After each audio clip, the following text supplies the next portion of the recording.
Now is the historical moment, the time, not only to fight severe virus, but to shape the system. We have a unique but rapidly shrinking window of opportunity to learn lessons and reset ourselves on a more sustainable path. It is an opportunity we have never had before and may never have again. So we must use all the levers we have at our disposal, knowing that each and every one of us has a vital role to play. Now is the time to think what history would say about this crisis. And now is the time for all of us to define our own role. What is it that would make it so that history would look at this crisis as the great opportunity for reset?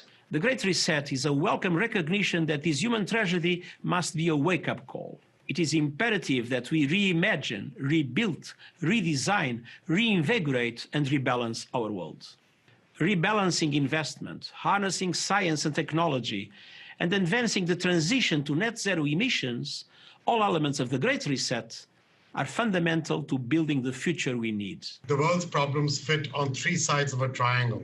It's one versus many, man versus nature, and the unfortunate foundation is long-term versus short-term. We had already income inequality that was fueling income, race, gender inequality. We have a climate emergency, which we can't walk away from. There's no doubt that the very survival of the human race requires us to act. Any recovery stimulus should have green conditions attached to it. Energy prices should reflect real costs. You need private sector capital, private sector ingenuity, private sector technology, and private sector capabilities to come to the party. You need enormous trust between the private sector and the public sector for this to actually work. We have to change our economies dramatically in the next 20 or 30 years, and the next 10 years is absolutely decisive. The recovery has to be greener than any of the previous recoveries.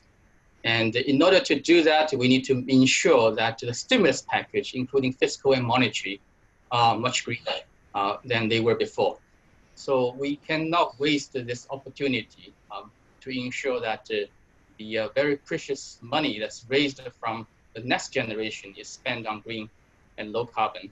We will now start a quite high number of task forces to look at all the different issues, and we will present all those ideas to the people assembled in Davos. But at the same time, we will make Davos very different, very open, to ensure that we do not fall back to old recipes, but that we really look at forward-oriented solutions. Young entrepreneurs, especially from developing countries that are there and can see the right problem, can really step up and create solutions. Finding profitable solutions to problems of the people and the planet, and we're starting to see firms move to that, and we're seeing firms that behave responsibly in that way actually doing better on conventional measures of profitability and doing better in this particular period. We've also seen social entrepreneurs step in incredible ways. Not only has it exposed the